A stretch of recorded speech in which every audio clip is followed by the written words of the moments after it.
ছুটে চলছে বিশ্ব চ্যাম্পিয়নদের জয়রথ। দ্বিতীয়ার্ধে নেমে ফ্রি কিক থেকে স্কোর ম্যাজিশিয়ানের গ্রুপ পর্বের শেষ ম্যাচে জর্ডানের বিপক্ষে ৩-১ গোলের জয় আল বিলেস্তেদের। সারা দেশে চলছে ভিটামিন এ প্লাস ক্যাম্পেইন কর্মসূচি। ৬ থেকে ৫৯ মাস বয়সী শিশুদের খাওয়ানো হচ্ছে ক্যাপসুল। চলবে বিকেল ৪টা পর্যন্ত। উদ্বোধন করলেন স্বাস্থ্যমন্ত্রী।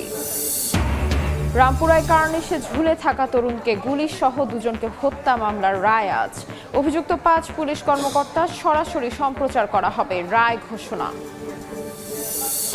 পাল্টাপাল্টি মামলার গ্যারাকলে শিক্ষা ব্যবস্থা। চেয়ারশূন্য প্রাথমিকের ৩৪,০০০ প্রধান শিক্ষক পদ। ভারমুক্ত হচ্ছেন না ভারপ্রাপ্তরা। সমাধানে বেঞ্চ গঠনের দাবি। এবং ইরানের কেশম দ্বীপ সহ বিভিন্ন স্থাপনায় ফের যুক্তরাষ্ট্রের হামলা। বাহরাইন, কুয়েতে মার্কিন ঘাঁটিতে পাল্টা আক্রমণ তেহরানের। লেবাননে যুদ্ধবিরতি চুক্তির পরে ইসরায়েলের আগ্রাসন।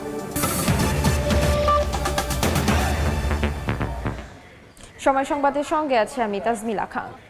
জর্ডানের বিপক্ষে ৩-১ গোলে জয় পেয়েছে আর্জেন্টিনা। বড় পর্দায় খেলা উপভোগ করেছেন সমর্থকরা। এ নিয়ে জানাতে দেশ ও দেশের বাইরে থেকে যুক্ত হচ্ছেন সহকর্মীরা। সরাসরি যাচ্ছে তাদের কাছে। দেখুন, ঢাকা বিশ্ববিদ্যালয়ের টিএসসিতে প্রচণ্ড গরম, প্রচণ্ড রোদ, কিন্তু এইখানে যারা আর্জেন্টিনার সমর্থকরা আছেন, মেসির ভক্তরা আছেন, তাদের কিন্তু উৎসাহের কমতি নেই। আপনি দেখতেই পাচ্ছেন যে হচ্ছে তারা আর্জেন্টিনার পতাকা উড়িয়ে কিন্তু এটা সেলিব্রেট করার চেষ্টা করছেন। গ্রুপ পর্বের শেষ ম্যাচ এবং দুর্দান্ত খেলেছে আর্জেন্টিনা। আমরা কয়েকজন ভক্ত সমর্থকদের সঙ্গে কথা বলতে চাই। এখানে কেমন খেলেছে ভাই? অনেক মেসি ভালো ভাই, অনেকে বলে ভাই মেসি ব্র্যান্ডিং ছাড়া গোল পায় না, অনেক ভাই যাবে না। ওয়ার্ল্ড কাপ ব্র্যান্ডিং দিয়ে আমরা দিচ্ছি ভাই, আমার না বলে ব্র্যান্ডিং দিয়ে গোল দিচ্ছে। আজকে ফ্রি কিক দেয় ভাই, ফ্রি কিক দেয়। মেসি হলো সর্বকাশ ভাই, মেসি আমরা যে কি দল, আমরা সেটা গত 2 ম্যাচে প্রমাণ করে দিয়েছি যে আমরা 2 ম্যাচে গ্রুপে 32 আমরা পৌঁছে গেছি। তো আজকে আমরা যে ম্যাচটা দেখাচ্ছি সেটা হচ্ছে আমরা দেখাচ্ছি যে মেসি ছাড়াও ভাই আমরা খেলতে পারি। আমরা মেসি ছাড়া যে খেলতে পারি না, আমরা মেসি ছাড়াও খেলতে পারি। এবং এটা হচ্ছে আমাদের সামনের বিশ্বকাপের জন্য, এটা হচ্ছে তাদের একটা ভয়ানক একটা প্রস্তুতি দেখা গেলাম। এবং আমরা আরেকটা লোডিং দিচ্ছি বিশ্বকাপের, যে আরেকটা স্টার পড়বে এই বছর আমরা কাপ লিব ইনশাআল্লাহ। আপনাকে কি মনে হচ্ছে যে মেসি তো ফ্রি কিকে গোল দিল পেনাল্টি ছাড়া? আসলে ভাই তাদেরকে তো আর কিছু বলার নাই, মানে যারা এতদিন বলে আসছে যে মেসি পেনাল্টি ছাড়া কিছু করতে পারে না, তাদের উদ্দেশ্যে বলে দিতে চাই, একটু স্ট্যাটস দেখেন। আউটসাইড দ্য বক্স থেকে সব থেকে বেশি গোলের রেকর্ডটা কার? মেসির। সেরা গোল, এটা ওয়ার্ল্ড কাপের সেরা গোল। এইবারের ওয়ার্ল্ড কাপে কয়টা পেনাল্টি দিচ্ছে? আসলে এইখানকার সমর্থকরা যারা আছেন প্রচন্ড গরম উপেক্ষা করে ঢাকা বিশ্ববিদ্যালয়ের টিএসসি, তারপর মহসিন হলের মাঠ এবং ভিসি চত্বরে কিন্তু তারা খেলা উপভোগ করেছেন।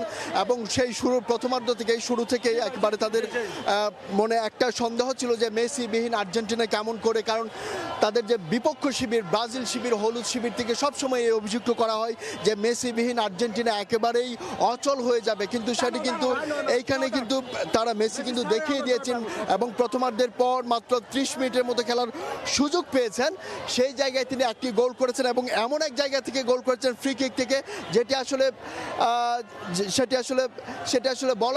বলার কিছু না। আসলে তো এই মুহূর্তে আপনারা দেখতেই পাচ্ছিলেন যে গরমের মধ্যেও উৎসাহ উদ্দীপনার কমতি নেই এখানকার। এখন আমরা চলে যাব চট্টগ্রামে, সেখানে আছেন আমাদের সহকর্মী আবির, তার কাছে দেখব চট্টগ্রামে এই আর্জেন্টিনার ম্যাচের খবর। শহীদ মিনার প্রাঙ্গণে কিন্তু এখন চলছে আর্জেন্টিনা সমর্থকদের বিজয় উল্লাস। দর্শক আমার পিছনে দেখতে পাচ্ছেন ম্যাচ শেষে যেখানে আর্জেন্টিনা জর্ডানের বিপক্ষে 3-1 গোলের বিশাল ব্যবধানে জয়ী হয়েছে, তার সেই উপলক্ষে কিন্তু আমার পেছনে বিশ্ববিদ্যালয়ের শিক্ষার্থীরা বিজয় উল্লাস করছে। এবং চট্টগ্রাম বিশ্ববিদ্যালয়ের যে ড্যান্স ক্লাব রয়েছে, ড্যান্স ক্লাবের পক্ষ থেকে একটি বর্ণাঢ্য ফ্ল্যাশ মবের আয়োজন করা হয়েছে। দর্শক সেই ম্যাচের শুরু থেকে যদি বলি, দর্শক সেই সকাল 6টা থেকে আর্জেন্টিনা সমর্থকরা চট্টগ্রাম বিশ্ববিদ্যালয়ের শহীদ মিনার প্রাঙ্গণে উপস্থিত ছিলেন। এবং দর্শক আজকের আবহাওয়াটা কিন্তু একদমই অনুমান করা যাচ্ছিল না। এই মুহূর্তে রোদ, তো পর মুহূর্তে বৃষ্টি, কিন্তু চট্টগ্রাম বিশ্ববিদ্যালয়ের শিক্ষার্থীদের বিশ্বকাপের প্রতি যে উন্মাদনা, তার প্রিয় দল আর্জেন্টিনার প্রতি যে ভালোবাসা, এই রোদ এবং বৃষ্টি কোনোটাই শিক্ষার্থীদেরকে সেই ভালোবাসার কারণে দমিয়ে রাখতে পারেনি। সব আবহাওয়ার প্রতিকূলতার সত্ত্বেও কিন্তু শিক্ষার্থীরা শুরু থেকে শেষ পর্যন্ত খেলা উপভোগ করেছেন। এবং আর্জেন্টিনার প্রতিটি আক্রমণে এবং গোলের যেই উচ্ছ্বাসটা দেখা দিয়েছে চট্টগ্রামের বিশ্ববিদ্যালয়ের শিক্ষার্থীদের মাঝে, তা কিন্তু দেখার মতো ছিল। এবং শিক্ষার্থীদের মাঝে কিন্তু শুরু থেকে কিন্তু তার প্রিয় দল আর্জেন্টিনার প্রতি একটি প্রত্যাশা ছিল যে মেসি ছাড়াও কিন্তু যে আর্জেন্টিনার যে টিম ওয়ার্ক এবং টিম পারফরমেন্স, সেই পারফরমেন্স কিন্তু তারা ধরে রাখতে পারবে এবং আর্জেন্টিনা সমর্থকরা যে এন্টি আর্জেন্টিনা সমর্থকদেরকে এই বার্তা দিতে চেয়েছিল যে মেসি কেন্দ্রিক খেলা না খেলেও আর্জেন্টিনার খেলোয়াড়রা একসাথে মিলে ভালো একটি টিম পারফরমেন্স করতে পারে এবং আর্জেন্টিনা কিন্তু এই ম্যাচে তাদের সেই শিক্ষার্থীদের সেই প্রত্যাশা পূরণ করেছে।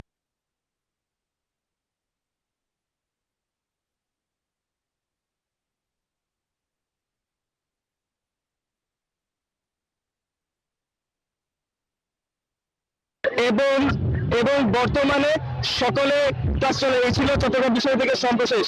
দারুণ উচ্ছ্বসিত খুলনার আর্জেন্টিনার সমর্থকরা। কিছুক্ষণ আগে খুলনা হাদিস পার্কে বড় পর্দায় যারা খেলা দেখেছেন তারা কিন্তু আসলে উচ্ছ্বাস প্রকাশ করছেন আর্জেন্টিনার সমর্থকরা, এবং তারা বলছেন যে গ্রুপ পর্বে তাদের এই যে জয়, এই জয় নিয়ে তারা কিন্তু আসলে পরবর্তী যে রাউন্ডগুলো রয়েছে, পরবর্তী ধাপগুলো রয়েছে সেখানেও আসলে ভালো করতে চান। এবং সকাল থেকে আমরা দেখেছি হাদিস পার্ক জুড়ে কিন্তু আর্জেন্টিনার সমর্থকরা তারা কিন্তু এসেছেন এবং তারা কিন্তু খেলা উপভোগ করেছেন।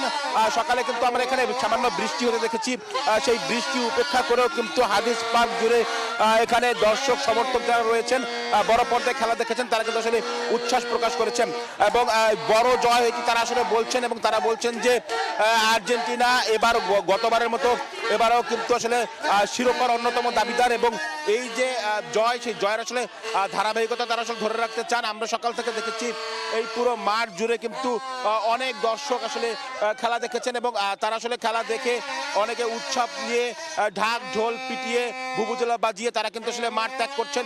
আমরা মাঠের একটা প্রান্তে কিন্তু পুরোটা জুড়ে আর্জেন্টিনার সমর্থকরা যারা আসলে মাঠ থেকে এখন আসলে বেরিয়ে যাচ্ছেন তারা আসলে বলছেন পরবর্তী ম্যাচগুলো তারা একই রকম ভাবে আসলে জিততে চান এবং সমর্থকরা আসলে উচ্ছ্বসিত এবং প্রতিটি ম্যাচই আসলে তারা জয়লাভ করছেন। এবং তারা আসলে একটি বলতে চান যে আর্জেন্টিনা যে শুধুমাত্র মেসি নির্ভর দল নয়, সেটি কিন্তু আসলে তারা আজকে প্রমাণ করেছে আর্জেন্টিনা, এবং সেটি কিন্তু আসলে তারা বারবার বলার চেষ্টা করছেন।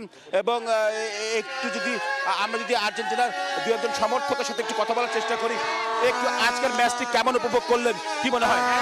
খেলাটা অসাধারণ হয়েছে। আমরা এমন খেলা প্রত্যাশা করি, আমরা এমন খেলা আর্জেন্টিনার কাছে প্রত্যাশা করি। সবচেয়ে ভালো সব প্লেয়ারই ভালো খেলছে, এখন ব্রাজিলকে দেখাতে চায় আর্জেন্টিনা কারো তুলনা করা হয় না, মেসি ছাড়া কোনো যেমনটি শুনছিলেন খুলনার দর্শকরা যারা বড় পর্দায় খেলা দেখেছেন শহীদ হাদিস পার্কে তারা কিন্তু খুবই উচ্ছ্বসিত। তারা প্রত্যাশা করছেন আগামী ম্যাচে আর্জেন্টিনা তাদের এই জয়ের ধারাবাহিকতা ধরে রেখে আরো ভালো করবে।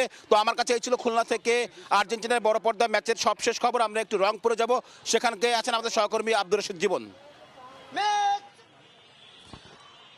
গ্রুপ পর্বের শেষ ম্যাচে একেবারে 3-1 গোলে দারুণভাবে জয় পেয়েছে আলবিসেল ইস্তারা, এবং আজকে আমরা দেখেছি শেষ মুহূর্তে নেমেও লিওনেল মেসি একটি গোল করেছে, এবং যে কারণে যারা সমর্থক রয়েছে আর্জেন্টিনা যারা সমর্থক রয়েছে তারা কিন্তু ব্যাপকভাবে উচ্ছ্বসিত উল্লসিত, এবং তারা কিন্তু বলছেন যে আর্জেন্টিনার এবারের যে খেলা সেই খেলা কিন্তু তারা বলছেন যে একেবারে চমৎকার একটি খেলা খেলছেন। এবং আজকে শুরুর একাদশে লিওনেল মেসি না থাকলে পরে লিওনেল মেসি নাম্বার কারণে কিন্তু খেলার যে উৎসব মুখর পরিবেশ সেটি কিন্তু তারা ফিরে পেয়েছেন, এবং আজকের যে খেলাটি 3-1 গোলে আর্জেন্টিনা জিতেছে। এবং তারা বলছেন যে এই যে আর্জেন্টিনা যেভাবে খেলছে সেই খেলা যদি আর্জেন্টিনা ধরে রাখতে পারে তাহলে কিন্তু আর্জেন্টিনা কিন্তু এবারের যে বিশ্বকাপ সেই বিশ্বকাপও তারা কিন্তু নিজেদের ঘরে নিয়ে যাবেন। এবং যারা আর্জেন্টিনার সমর্থক রয়েছেন তারা কিন্তু আমরা কিন্তু দেখছি যে এখানে উল্লাস করছেন, উচ্ছ্বাস প্রকাশ করছেন। আমরা দেখলাম যে ব্রাজিলের একজন সমর্থককে জার্সি পরিয়ে দিয়ে তাকে আসলে আর্জেন্টিনার ঘরে তুলে নিলেন আর্জেন্টাইন ফ্যান্স ক্লাবের যিনি সভাপতি জহির আলম নয়ন তিনি। এবং আমরা দেখছি যে এখানে যারা রয়েছেন তারা কিন্তু সকলেই একেবারে উচ্ছ্বসিত উল্লসিত,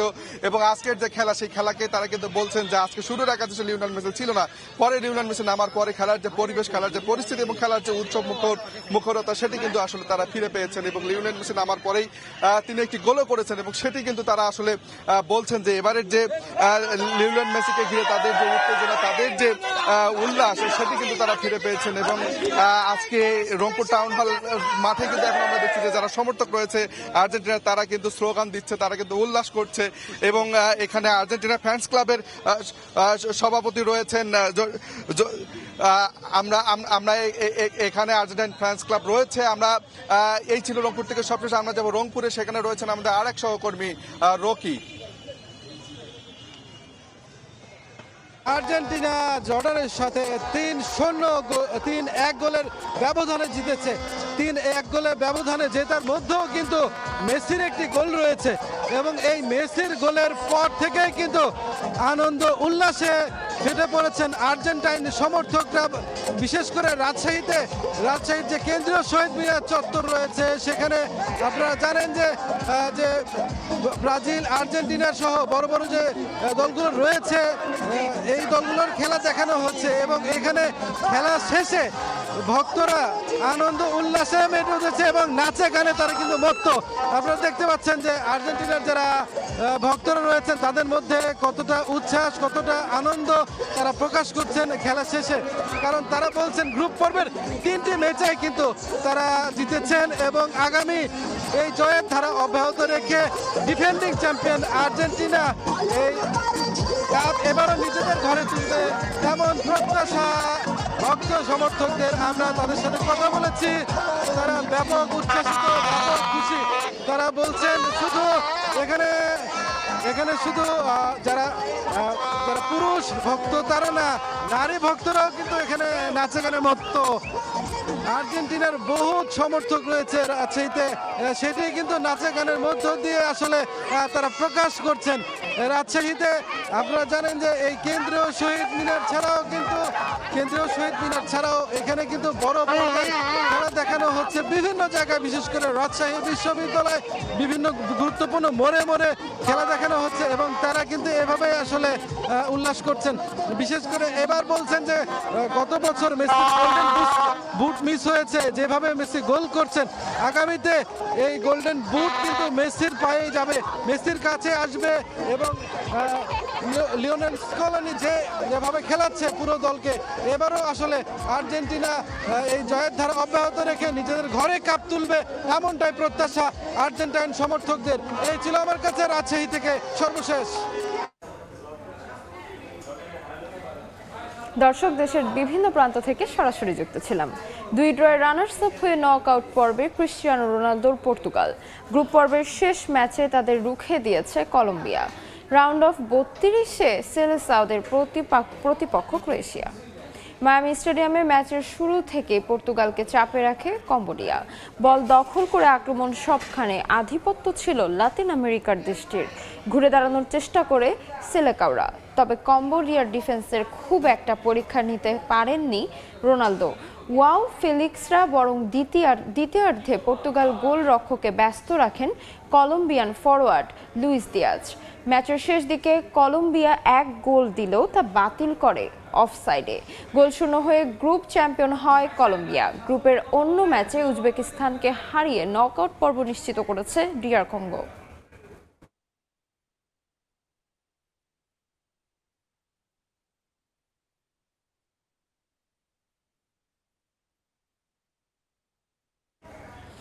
এবার অন্য প্রসঙ্গ। 14 মাস পর দেশব্যাপী শুরু হলো জাতীয় ভিটামিন A+ ক্যাম্পেইন। সকাল 8টায় শুরু হয়ে ভিটামিন A ক্যাপসুল খাওয়ানো চলবে বিকেল 4টা পর্যন্ত। ক্যাম্পেইনের 6 মাস থেকে 59 মাস বয়সী 2.35 লাখের বেশি শিশুকে ভিটামিন A ক্যাপসুল খাওয়ানোর লক্ষ্যমাত্রা নির্ধারণ করেছে সরকার। স্বাস্থ্য মন্ত্রণালয় এবং ইউনিসেফের সহযোগিতায় ক্যাম্পেইনে 6 থেকে 11 মাস বয়সী শিশুদের একটি নীল রঙের ভিটামিন A ক্যাপসুল এবং 12 থেকে 59 মাস বয়সী শিশুদের একটি লাল রঙের উচ্চমাত্রার ভিটামিন A ক্যাপসুল খাওয়ানো হবে। সারা দেশে প্রায় 1,20,000 স্থায়ী কেন্দ্র এবং 500 অস্থায়ী কেন্দ্র যেমন বাস টার্মিনাল, রেল স্টেশন ও ফেরিঘাটে ক্যাপসুল বিতরণ করা হবে। সকালে রাজধানীর শহীদ আবু সাইদ কনভেনশন সেন্টারে ক্যাম্পেইন উদ্বোধন করেন স্বাস্থ্যমন্ত্রী সরদার মোহাম্মদ সাখাওয়াত হোসেন।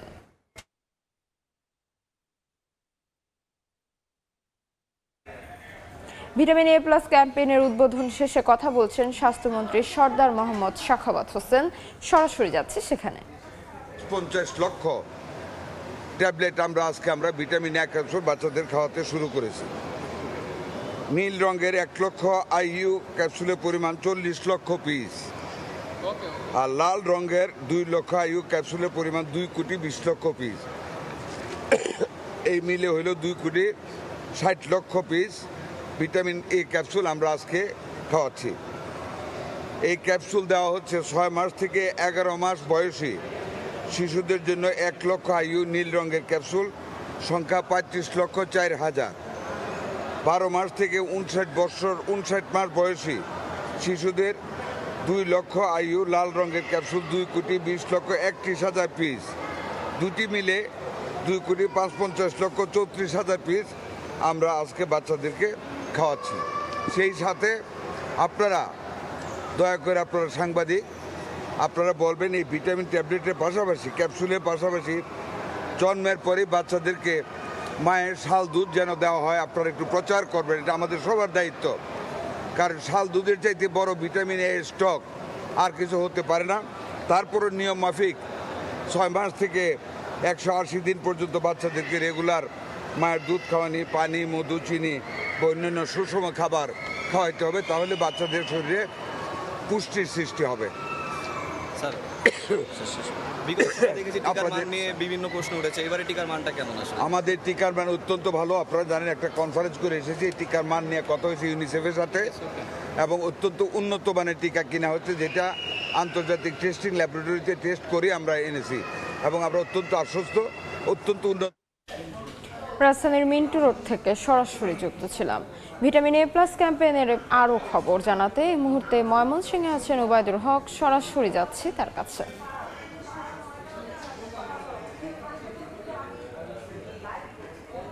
ওবায়দুল,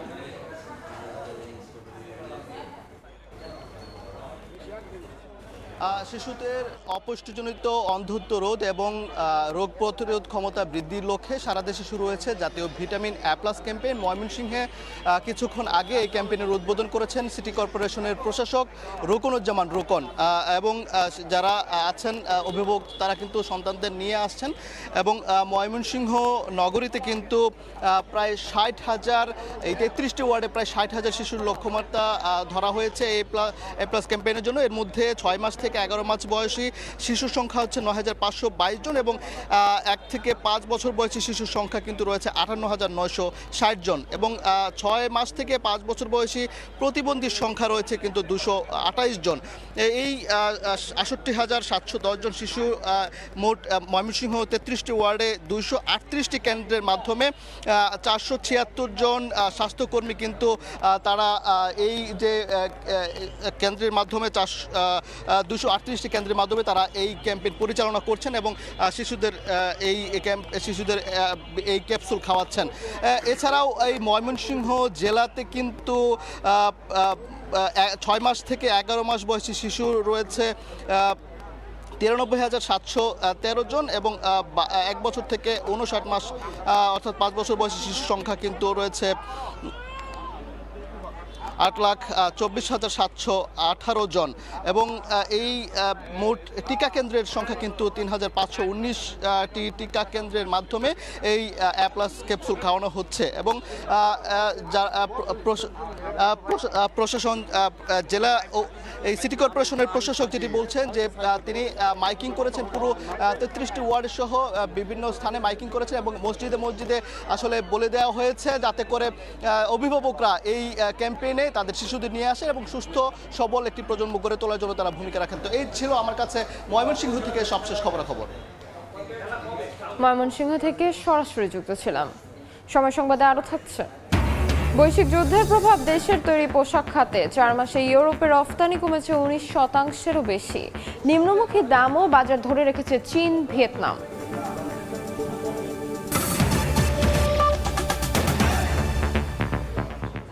জুলাই অভ্যুত্থানে রাজধানীর রামপুরায় কার্নিশে ঝুলে থাকা তরুণকে গুলি করা সহ 2 জনকে হত্যার ঘটনায় মানবতাবিরোধী অপরাধ মামলার রায় আজ। মামলায় সাবেক ডিএমপি কমিশনার হাবিবুর রহমান সহ সাবেক 5 পুলিশ কর্মকর্তার বিরুদ্ধে রায় ঘোষণা করবেন আন্তর্জাতিক অপরাধ ট্রাইব্যুনাল 1।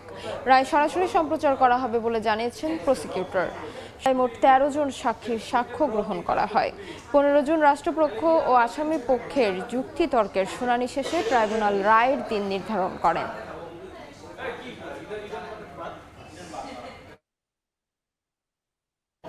এই মুহূর্তে আন্তর্জাতিক অপরাধ ট্রাইব্যুনাল থেকে সরাসরি যুক্ত হচ্ছেন সাবরিনা মজুমদার, সরাসরি যাচ্ছি তার কাছে। সাবরিনা, 2024 সালের 19 জুলাই অর্থাৎ জুলাই আগস্ট গণ অভ্যুত্থানের সময়ে একটি ভিডিও ভাইরাল হয়েছিল। সেখানে দেখা গিয়েছিল যে 19 জুলাই কার্নিশে রামপুরায় সেখানে একটি যুবক বাঁচার জন্য আকুতি করে, কিন্তু সেখানে একজন পুলিশ তাকে মোট 6টি গুলি করে এবং সেই ভিডিওটি কিন্তু ভাইরাল হয়েছিল। পরবর্তীতে আন্তর্জাতিক অপরাধ ট্রাইব্যুনাল যেহেতু পুনর্গঠন করা হয়, পুনর্গঠনের পর আসলে বিভিন্ন অভিযোগ পড়ে, এই অভিযোগটি আন্তর্জাতিক অপরাধ ট্রাইব্যুনালে এসে পড়েছে এবং সে সাথে এই মামলাটি এবং সে সাথে মুসা একটি শিশু সে আইসক্রিম কিনতে যায় তার দাদির সাথে এবং সেখানে সে তার মাথা ভেদ করে গুলি পড়ে মায়া ইসলামের পেটে পড়ে, সেখানে মায়া ইসলাম সেখানে মৃত্যুবরণ করে এবং সে এই যে দুইটি হত্যা মামলা এবং সে সাথে আমির হোসেন নামে যে যুবককে গুলি করে হত্যা চেষ্টা, সেই মামলাটি আন্তর্জাতিক অপরাধ ট্রাইব্যুনাল অর্থাৎ আজকে রায় ঘোষণা করবে আন্তর্জাতিক অপরাধ ট্রাইব্যুনাল 1। এবং শেষে যদি এই মামলার বিবরণ যদি একটু বলতে চাই যে এই মামলায় মোট 5 জন আসামি, যে আসামির মধ্যে চঞ্চল চন্দ্র সরকার এএসআই তিনি গ্রেফতার হয়েছেন এবং বাকি 4 জন আসামি পলাতক রয়েছেন। এবং যদি আসামিদের নামগুলো যদি বলতে চাই সেটি হচ্ছে সাবেক খিলগাঁও অঞ্চলের সাবেক এডিসি রাশিদুল ইসলাম, রামপুরা থানার সাবেক ওসি মশিউর রহমান, সাবেক এসআই তারিকুল ইসলাম ভুঁইয়া এবং সাবেক ডিএমপি কমিশনার হাবিবুর রহমান।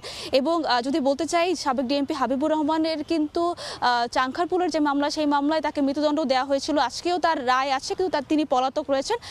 এই সাথে যদি বলতে চাই যে এই মামলাতে তদন্ত প্রতিবেদন দাখিল করা হয়েছিল 31শে জুলাই এবং সেই সাথে পলাতক আসামিদের বিরুদ্ধে যে গ্রেফতারি পরোয়ানা জারি করা হয়েছিল সেটি করা হয়েছিল 10 আগস্ট 2025 সালে এবং পরবর্তীতে যখন পলাতক আসামিদের আসলে হাজির করা হয় না আন্তর্জাতিক অপরাধ ট্রাইব্যুনাল থেকে পাওয়া যায়নি, পরবর্তীতে তাদের জন্য স্টেট ডিফেন্স নিয়োগ দেওয়া হয়েছে আন্তর্জাতিক অপরাধ ট্রাইব্যুনাল থেকে এবং পরবর্তীতে এই মামলাটি যুক্তিতর্ক শেষ হয় 3 ফেব্রুয়ারি। তবে যখন নতুন প্রসিকিউশন তৈরি হয় অর্থাৎ নতুন চিফ প্রসিকিউটর আসেন আমিনুল ইসলাম, তখন তাদের হাতে একটি ভিডিও বার্তা আসে, সেখানে চন্দ্র সরকার নিজ দোষ স্বীকার করে, অর্থাৎ তিনি বলেন যে তিনি কিভাবে আসলে আমির হোসেনকে গুলি করে। সেটার পরবর্তীতে তিনি আবেদন করেন আন্তর্জাতিক অপরাধ ট্রাইব্যুনালে যে নতুন করে আসলে একটি সাক্ষ্য গ্রহণ হোক। সেই সাক্ষ্য গ্রহণ হওয়ার পর যুক্তিতর্ক আবার হওয়ার পর 4 মার্চ থেকে আজ আন্তর্জাতিক অপরাধ ট্রাইব্যুনাল এই মামলার জন্য রায়ের দিন নির্ধারণ করেন। এখনও আসলে বিচার কার্যক্রম শুরু হয়নি, বিচার কার্যক্রম শুরু হলে তখন আসলে রায়ে কি হয় সেটি আসলে আমি আপনাদের জানাতে পারবো। তো এই ছিল আন্তর্জাতিক অপরাধ ট্রাইব্যুনাল থেকে সর্বশেষ খবর। আন্তর্জাতিক অপরাধ ট্রাইব্যুনাল থেকে সরাসরি যুক্ত ছিলাম। দেখছেন সময় সংবাদ, সঙ্গেই থাকুন। প্রধান শিক্ষক পদ নিয়ে মামলা পাল্টা মামলায় থমকে আছে শিক্ষার স্বাভাবিক কার্যক্রম। মামলা জটে আটকা সরকারি প্রাথমিকের 34,000 প্রধান শিক্ষক পদের নিয়োগ। আদালতে সুরাহা না হয় ভারমুক্ত হচ্ছেন না ভারপ্রাপ্তরা। সমস্যার সমাধানে আলাদা বেঞ্চ গঠনের দাবি মাউশির। এক ইঙ্গিত অতিরিক্ত অ্যাটর্নি জেনারেলের। সুমন সরকারের ক্যামেরায় নাইম হাসানের প্রতিবেদন। শিক্ষার্থী আছে, তবে নেই প্রধান শিক্ষক।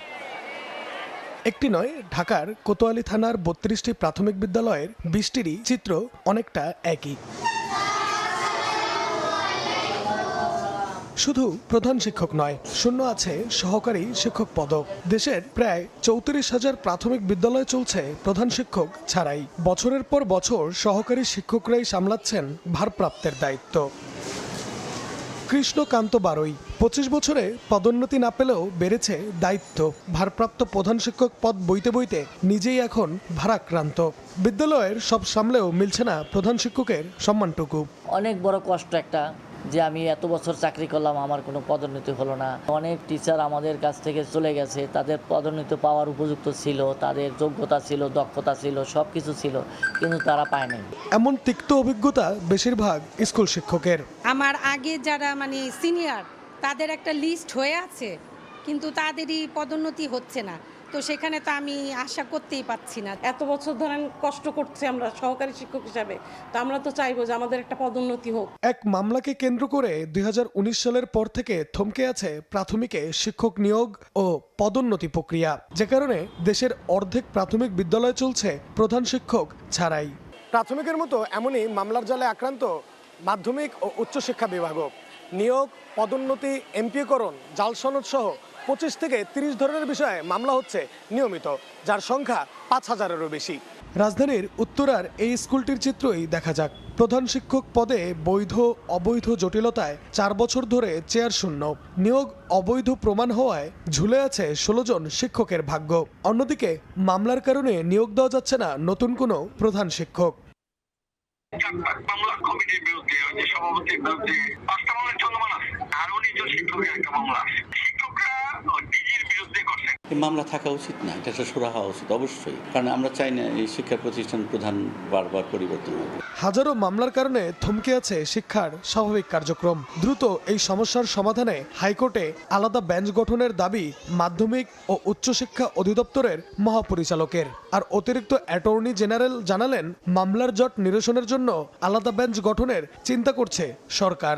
শিক্ষায় যেহেতু অনেক মামলা চলমান রয়েছে, তার জন্য যদি একটি স্পেশাল কোর্ট বা আদালত বসানো যায় এবং মামলাগুলোকে যদি অ্যানালগাস মামলা হিসেবে পরিচালনা করা যায়, তাহলে আমার মনে হয় এই মামলাগুলো দ্রুতই আমরা নিষ্পত্তি করতে পারবো। এই বিষয়টা নিয়ে আমরা আমাদের মাননীয় প্রধান বিচারপতির দৃষ্টি আকর্ষণ করেছি। একটি বা দুটি বেঞ্চকে উনি স্পেসিফিক্যালি এই শিক্ষা মন্ত্রণালয়ের বা এগুলোর দায়িত্ব দিবেন, যারা তাড়াতাড়ি শেষ করবে। কারণ মামলাগুলো যদি দেখি আমরা মিলিয়ে 5-6টার ক্যাটাগরিতে এতগুলো মামলা, সো ওই একটা ডিসাইড হয়ে গেলে বাকিগুলো কিন্তু অটোমেটিক্যালি ডিসিশন হয়ে যাচ্ছে। বিশেষজ্ঞরা বলছেন, এই সকল মামলা অধিকাংশই হয়রানিমূলক, যার পেছনে শিক্ষকদের রাজনীতি ও অভ্যন্তরীণ কোন্দল দায়ী। আমার পদোন্নতি হয় নাই বা আমি প্রধান শিক্ষক হতে পারছি না, অন্যকে আমি হতে দেব না। ফাঁকা থাকলে দুই পক্ষেরই সুবিধা, দুই পক্ষই ওই প্রতিষ্ঠানের নানা সুবিধাগুলো এক ধরনের নিজেদের মতো করে নিয়ন্ত্রণ করতে পারে। সুতরাং মামলার সংখ্যা যে বেড়ে গেল, শিক্ষা ব্যবস্থা পরিচালনায় যারা আছেন তাদেরও এখানে যথেষ্ট দায় আছে। শিক্ষা মন্ত্রণালয়ের অধীনে বর্তমানে মামলার সংখ্যা 10,000-এর বেশি, যার অধিকাংশই হয়েছে 5 আগস্টের পট পরিবর্তনের পর।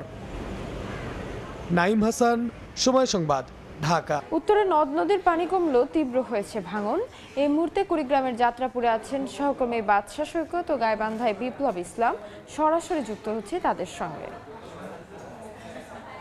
কুড়িগ্রামে আবারও নদ নদীর পানি বৃদ্ধি পাওয়ায় যে ভাঙন, সেটি কিন্তু তীব্র আকার ধারণ করেছে। এই মুহূর্তে আমি যে জায়গাটিতে রয়েছে, এটি কুড়িগ্রামের যাত্রাপুরের যে বানিয়াপাড়া, এখানে যে 1 কিলোমিটার ব্যাপী ভাঙন চলছিল, সেই এলাকাটিতে আবারও ভাঙন কিন্তু তীব্র হয়ে উঠেছে।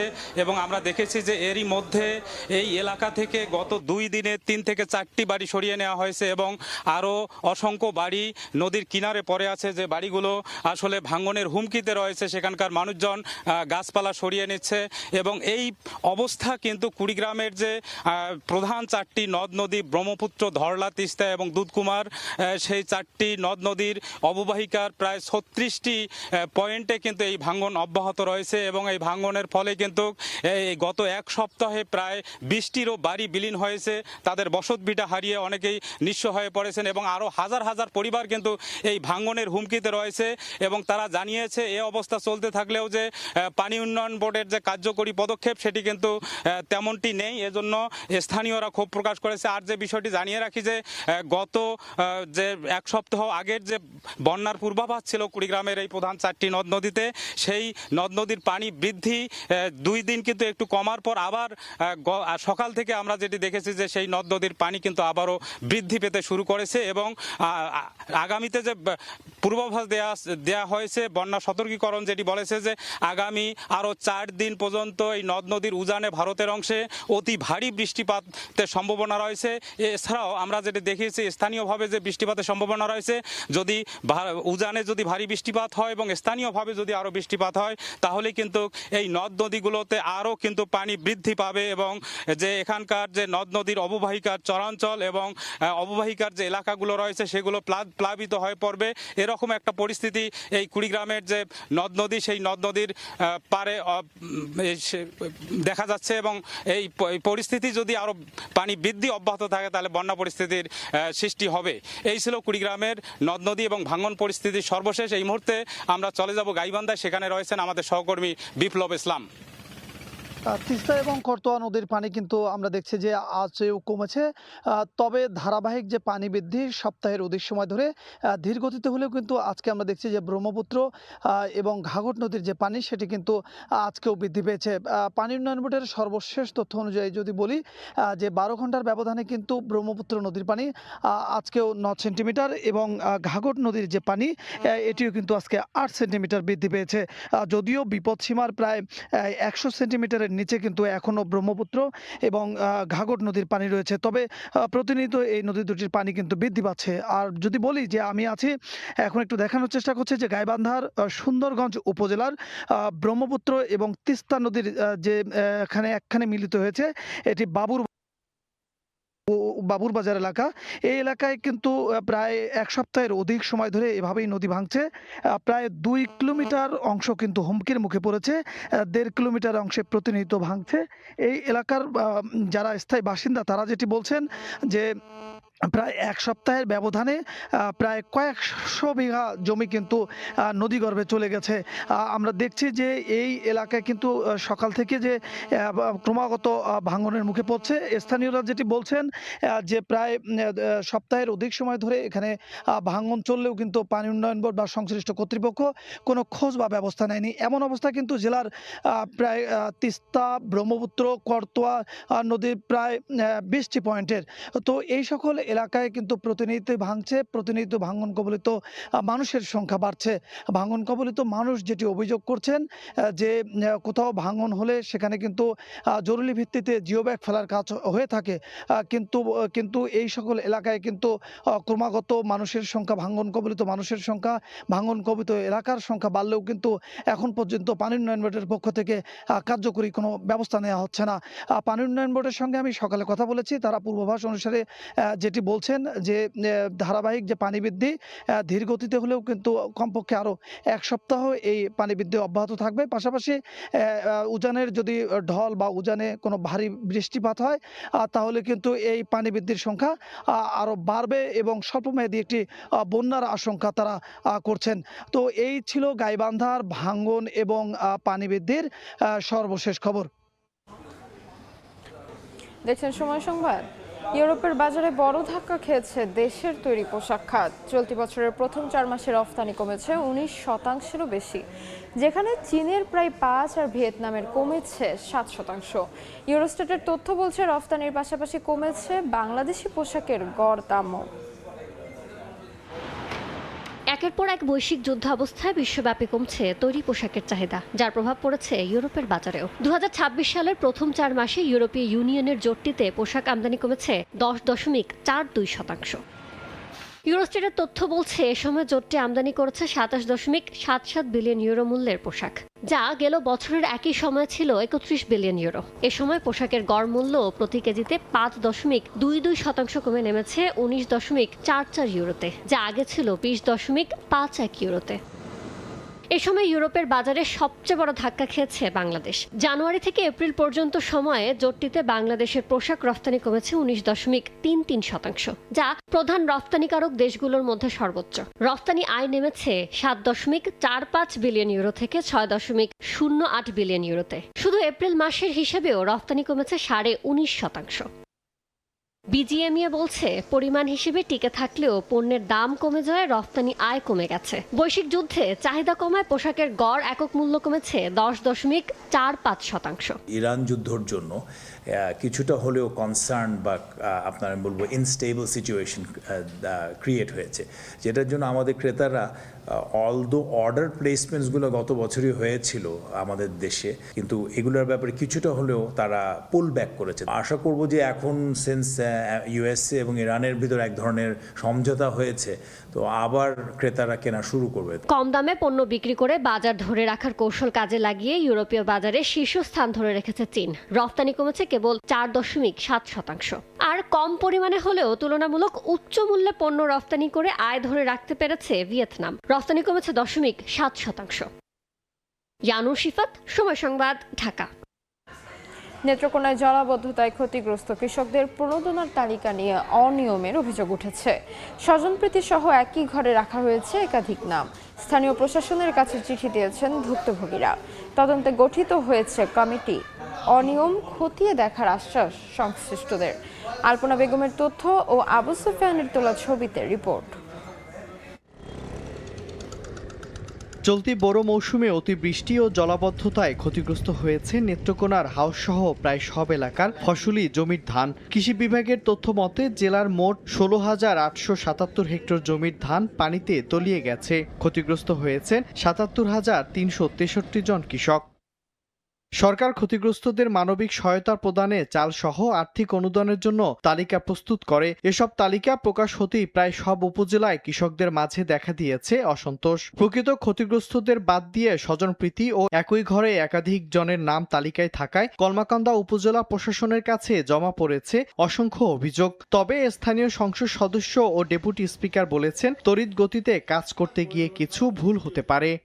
অফিসার আমার এলাকা, তার যে একটা গোষ্ঠী আছে, গ্রুপ রক্তের, এটার মাধ্যমে সবাই পায় তা বন্টন করে নেয়, কিন্তু আমরা যে এলাকাবাসী আছি এটার অবদান 1 কেজি ধান পর্যন্ত, বীজ পর্যন্ত কেউ পায়নি। এখান থেকে তারা সরে দিলে এমনি বীজ গেলে আমরা পাই না, তারাই পায় সবকিছু। স্বজনপ্রীতি করছে নিজের ফ্যামিলিতে 8টি নাম, 4টি নাম হচ্ছে শাহিন অফিসারের ফ্যামিলিতে। হয়তো যিনি পান না তিনি এসে বলতেছে যে আমি বেশি ক্ষতিগ্রস্ত, সে ক্ষতিগ্রস্ত কম, সে পায় না। কিন্তু এখন যারা এই তালিকাটা করেছেন, আমি যতটুকু জানি প্রশাসনের উদ্যোগে সেই তালিকাগুলো হয়েছে এবং তারা প্রায় প্রতিটা বাড়িতে বাড়িতে গেছে। অনিয়মের জন্য গণস্বাক্ষর দিয়ে কলমাকান্দার পোগলা ইউনিয়নের ইউনিয়ন কৃষি কর্মকর্তা নূর খান ও শাহিনের বিরুদ্ধে লিখিত অভিযোগ করেছেন ক্ষতিগ্রস্ত কৃষকরা, যা তদন্তে গঠিত হয়েছে 3 সদস্যের কমিটি। যে প্রাথমিক তালিকাটা আসবে সেখানে আমাদের যাচাই বাছাই করবে এবং সেক্ষেত্রে আমাদের সংশ্লিষ্ট আমাদের এমপি মহোদয়ের সাথে পরামর্শ এবং আলোচনা সভাকে সমন্বয় করে তালিকাটা করা হয়েছে। এটুকু আমরা চিঠিপত্রে আমি যেটা দেখেছি। এখন এর মধ্যে যদি কিছু হয়ে থাকে সেটা যদি আমার সংশ্লিষ্ট কমিটির মাধ্যমে তদন্ত সাপেক্ষে যেটা হবে সেটা ব্যবস্থা গ্রহণ করবে। এখানে কিন্তু আমাদের সরাসরি আমাদের ডিপার্টমেন্টের যে আমাদের আছে এককভাবে হলে সেগুলো অবশ্যই আমরা নিজেরাই আমরা তদন্ত কমিটি করতাম, সেটা আমাদের ব্যবস্থা নিতাম। আমরা উপজেলা প্রশাসন থেকে ইতিমধ্যে 3 সদস্যের একটি কমিটি করে দিয়েছি কৃষি কর্মকর্তা এবং পিও সাহেবকে দিয়ে, যেন তারা এটা ওই স্পেসিফিক যদি কারো নামে কোনো অভিযোগ থাকে সেটা যাতে অ্যাড্রেস করে আমাদেরকে 7 কর্মদিবসের মধ্যে দেয়, যেন আমরা পরবর্তীতে কোনো পদক্ষেপ থাকলে আইন নিতে পারি। জেলা প্রশাসন সূত্র জানায়, জেলায় ক্ষতিগ্রস্তদের মধ্যে মানবিক সহায়তা পেয়েছেন 40,913 কৃষক। সময় সংবাদ, নেত্রকোনা। সময় সংবাদ। হরমুজ প্রণালীতে জাহাজ চলাচলের টোল বা অতিরিক্ত ফি নেওয়া হচ্ছে না বলে দাবি করেছেন মার্কিন প্রেসিডেন্ট ডোনাল্ড ট্রাম্প। ইরানের কাছ থেকে এমন আশ্বাস পাওয়ার কথা জানিয়ে তিনি সতর্ক করেছেন, তথ্য মিথ্যা হলে দুই দেশের চলমান আলোচনা তাৎক্ষণিকভাবে বন্ধ হয়ে যাবে। অন্যদিকে সমঝোতা স্মারকের কোনো শর্ত ভঙ্গ হলে কঠোর জবাবের হুঁশিয়ারি দিয়েছেন ইরানের সর্বোচ্চ নেতার সামরিক উপদেষ্টা মোহসেন রেজাই। এদিকে হরমুজে উত্তেজনা নিয়ন্ত্রণে রাজনৈতিক চ্যানেল স্থাপন করেছে ওয়াশিংটন, তেহরান। ইরান যুক্তরাষ্ট্রের পাল্টাপাল্টি হামলায় অনিশ্চয়তার মধ্যে শান্তি চুক্তি। হরমুজ প্রণালীতে স্থানীয় সময় শনিবার একটি তেলবাহী জাহাজে ক্ষেপণাস্ত্র আঘাত হানার পর নতুন করে উত্তেজনা শুরু হয়। প্রণালীতে সম্ভাব্য সামরিক উত্তেজনা এড়াতে তেহরান ওয়াশিংটনের মধ্যে একটি যোগাযোগ চ্যানেল স্থাপনের বিষয়টি নিশ্চিত করেছে ইরানের নিরাপত্তা সূত্র। প্রেস টিভিকে দেয়া বক্তব্যে নাম প্রকাশে অনিচ্ছুক ওই সূত্র জানায়, এটি সম্পূর্ণ রাজনৈতিক যোগাযোগের একটি ব্যবস্থা। এতে ইরানের সশস্ত্র বাহিনীর সঙ্গে যুক্তরাষ্ট্রের কোনো সরাসরি সামরিক হটলাইন বা সমন্বয় ব্যবস্থা নেই। এর একদিন আগে ইসলামিক রেভলিউশনারি গার্ড কর্পস বা আইআরজিসির মুখপাত্র হুসেইন মোহেবি যুক্তরাষ্ট্রের সঙ্গে সরাসরি যোগাযোগ লাইন স্থাপনের খবর অস্বীকার করেছিলেন। তবে নতুন এই ব্যাখ্যায় তেহরান বলছে, রাজনৈতিক যোগাযোগের এই ব্যবস্থা কেবল অনাকাঙ্ক্ষিত সামরিক ঘটনা এড়ানোর জন্য। এটি কোনোভাবেই হরমুজ প্রণালীতে জাহাজ চলাচল নিয়ে যুক্তরাষ্ট্রের সঙ্গে যৌথ সমন্বয় বা নিয়ন্ত্রণ ভাগাভাগির ইঙ্গিত নয়। এদিকে হরমুজ প্রণালীতে জাহাজ চলাচলে কোনো ধরনের টোল বা অতিরিক্ত ফি নেওয়া হচ্ছে না বলে দাবি করেছেন মার্কিন প্রেসিডেন্ট ডোনাল্ড ট্রাম্প। ইরানের কাছ থেকে এমন আশ্বাস পাওয়ার কথা জানিয়ে তিনি সতর্ক করেছেন, তথ্যটি মিথ্যা প্রমাণিত হলে দুই দেশের চলমান আলোচনা তাৎক্ষণিকভাবে বন্ধ হয়ে যাবে। বুধবার সামাজিক যোগাযোগ মাধ্যমে দেয়া এক পোস্টে এই তথ্য জানান ট্রাম্প। এদিকে সমঝোতা স্মারক লঙ্ঘন করা হলে তার জবাব দ্রুত ও কঠোর হবে বলে হুঁশিয়ারি দিয়েছে ইরান। দেশটির সর্বোচ্চ নেতার জ্যেষ্ঠ উপদেষ্টা মোহসেন রেজাইয়ের দাবি, ওয়াশিংটন এর মধ্যেই চুক্তির একাধিক ধারা লঙ্ঘন করেছে।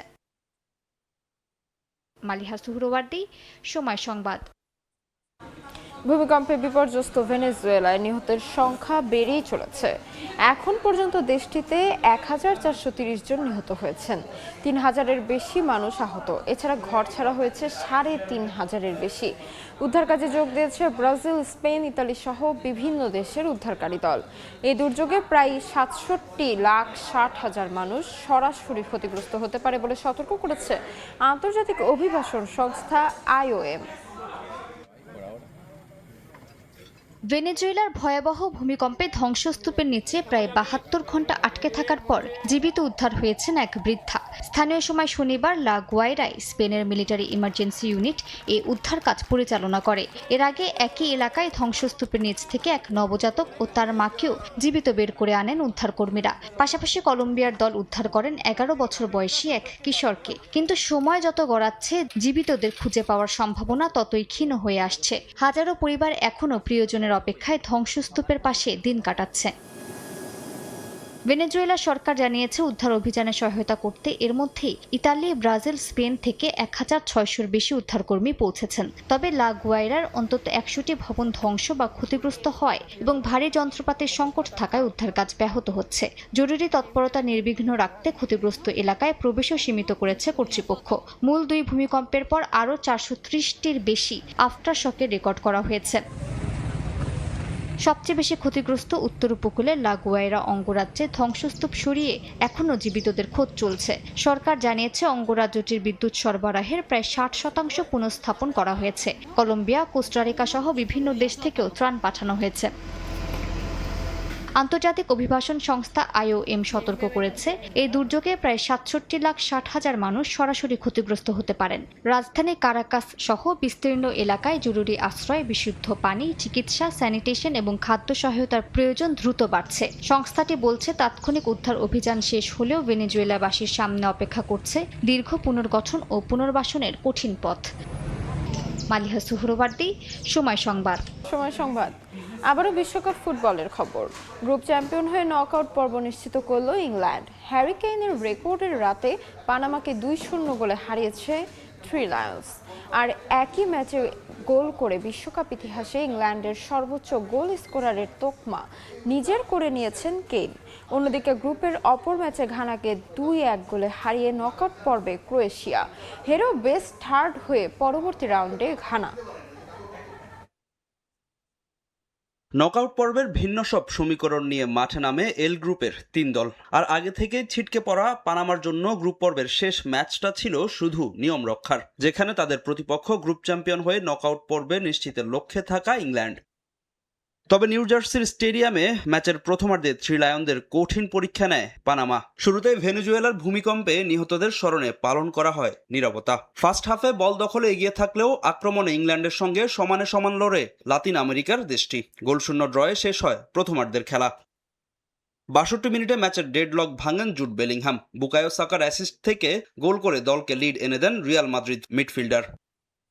লিড দ্বিগুণ করতে বেশি সময় নেয়নি ইংলিশরা। ৫ মিনিট পরেই গোলের দেখা পান থ্রি লায়ন্স অধিনায়ক হ্যারি কেইন। এবার অ্যাসিস্টের খাতায় নাম লেখান জুড বেলিংহাম। আর গোল করেই হ্যারি কেইন বনে যান বিশ্বকাপ ইতিহাসে ইংল্যান্ডের সর্বোচ্চ গোল স্কোরার। ম্যাচের শেষের দিকে পানামা ১ গোল পরিশোধ করলেও তা বাতিল হয় অফসাইডে। ২-০ গোলের জয় নিয়ে গ্রুপ চ্যাম্পিয়ন হয়ে নকআউট পর্বে থমাস টুকেলের শিষ্যরা। গ্রুপের অন্য ম্যাচে কঠিন সমীকরণ মাথায় নিয়ে মাঠে নামে ক্রোয়েশিয়া। সরাসরি নকআউট পর্ব নিশ্চিত করতে হলে লুকা মদ্রিচদের হারাতে হবে ঘানাকে। ম্যাচের শুরু থেকে আফ্রিকার দলটাকে চাপে রাখে ক্রোয়েটরা। ১৭ মিনিটে প্রথম পরিষ্কার সুযোগ তৈরি হয় ক্রোয়েশিয়ার সামনে। নিকোলাস ব্লাসিচের শট বার ঘেঁষে গেলে হতাশায় পড়তে হয় ক্রোয়েট সমর্থকদের। তবে গোল পেতে বেশি সময় লাগেনি ক্রোয়েশিয়ার। ৩১ মিনিটে পিটার সুইচেচের গোলে এগিয়ে যায় তারা। ম্যাচে ফিরতে বেশ কয়েকবার আক্রমণ চালায় ঘানা, তবে এক লুকা মদ্রিচই ভেস্তে দেন ব্ল্যাক স্টারদের সব আক্রমণ। ১-০ গোলে এগিয়ে থেকে বিরতিতে যায় ক্রোয়েশিয়া।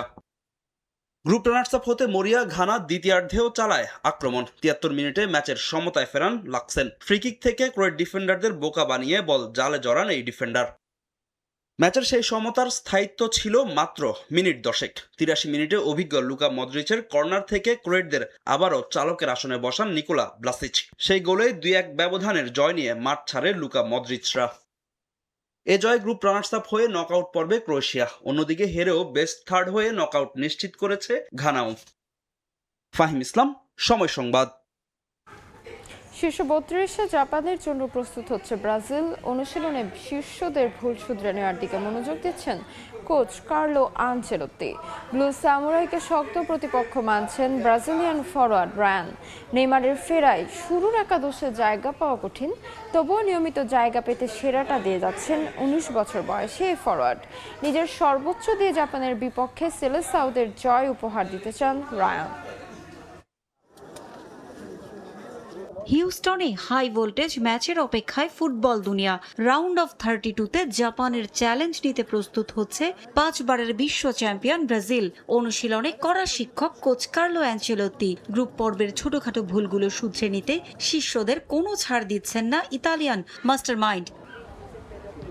24 বছর ধরে ষষ্ঠ শিরোপার অপেক্ষায় ব্রাজিল গ্রুপ পর্বে মরক্কোর সঙ্গে ড্র করলেও স্কটল্যান্ড ও হাইতির বিপক্ষে দাপুটে জয়ে সি গ্রুপ চ্যাম্পিয়ন হয়ে নকআউটে পা রাখে সেলেসাও। হেক্সা শিরোপার লক্ষ্য নিয়ে ম্যাচ বাই ম্যাচ এগিয়ে যেতে চায় ব্রাজিল। অনুশীলনে অন্য সবার চেয়ে আলাদাভাবে নজর কেড়ে নেন ফরওয়ার্ড রায়ান। হাইতির বিপক্ষে ম্যাচে ব্রাজিলের ষষ্ঠ সর্বকনিষ্ঠ ফুটবলার হিসেবে বিশ্বকাপের মঞ্চে অভিষেক হয় তার। স্কটল্যান্ড ম্যাচেও আলো ছড়িয়েছেন। রাফিনিয়ার ইনজুরিতে কপাল খোলে এই ফরওয়ার্ডের। এশিয়ার পরাশক্তি জাপানকে হারিয়ে শীর্ষ 16 নিশ্চিত করতে চান রায়ান। এফ গ্রুপে 5 পয়েন্ট নিয়ে রানার্স আপ হয়ে নকআউটে এসেছে ব্লু সামুরাই। জাপান দল সম্পর্কে তেমন কোনো ধারণা না থাকলেও সমীহ করছেন সূর্যোদয়ের দেশটিকে। আমি জানি না জাপানের সবচেয়ে বিপজ্জনক ফুটবলারকে। এটা বলতে হলে আগে আমাকে তাদের খেলার ভিডিও দেখতে হবে। তবে আমি এটা জানি জাপান খুবই বিপজ্জনক ও শক্তিশালী দল। তাদেরকে সমীহ করেই মাঠে নামবো আমরা। হাতে যা সময় আছে তার মধ্যে নিজেদের প্রস্তুত করতে হবে। মাঠে আমরা জয়ের লক্ষ্যে নামবো। ব্রাজিলের মতো দলে নিয়মিত একাদশের সুযোগ পাওয়া চ্যালেঞ্জিং। বিষয়টা জানেন রায়ানও, তবুও চেষ্টা করে যেতে চান সর্বোচ্চটা দিয়ে। ব্রাজিলের মতো দলে নিয়মিত জায়গা পাওয়া চ্যালেঞ্জিং। হয়তোবা কখনো আমি উঠে গেলে এনরিক তারপর নেইমার নামার সুযোগ পায়। এখানে প্রতিদিনই অনুশীলনে যারা ভালো করে তাদের পর্যবেক্ষণে রাখেন কোচ। সেরা পারফরমাররাই সুযোগ পান দলে। তবে আমি চেষ্টা করে যাব আমার ঘাটতির জায়গাগুলোতে আরো উন্নতি আনার জন্য। জাপানকে সমীহ না করে উপায় নেই ব্রাজিলের জন্য, কারণ গত বছর অক্টোবরে খেলা সবশেষ প্রীতি ম্যাচে টোকিওতে সেলেসাওদের 3-2 গোলে হারিয়েছিল জাপান।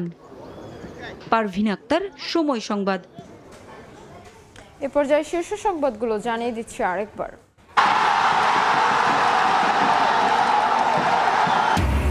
ছুটে চলছে বিশ্ব চ্যাম্পিয়নদের জয়রথ। দ্বিতীয়ার্ধে নেমে ফ্রি কিক থেকে স্কোর ম্যাজিশিয়ানের। গ্রুপ পর্বের শেষ ম্যাচে জর্ডানের বিপক্ষে 3-1 গোলে জয় আলবিলেস্তেদের। সারা দেশে চলছে ভিটামিন এ প্লাস ক্যাম্পেইন কর্মসূচি। 6 থেকে 59 মাস বয়সী শিশুদের খাওয়ানো হচ্ছে ক্যাপসুল। চলবে বিকেল 4টা পর্যন্ত। উদ্বোধন করলেন স্বাস্থ্যমন্ত্রী। এবং রামপুরায় কার্নিশে ঝুলে থাকা তরুণকে গুলি সহ 2 জনকে হত্যা মামলার রায় আজ। অভিযুক্ত 5 পুলিশ কর্মকর্তা সরাসরি সম্প্রচার করা হবে রায় ঘোষণা।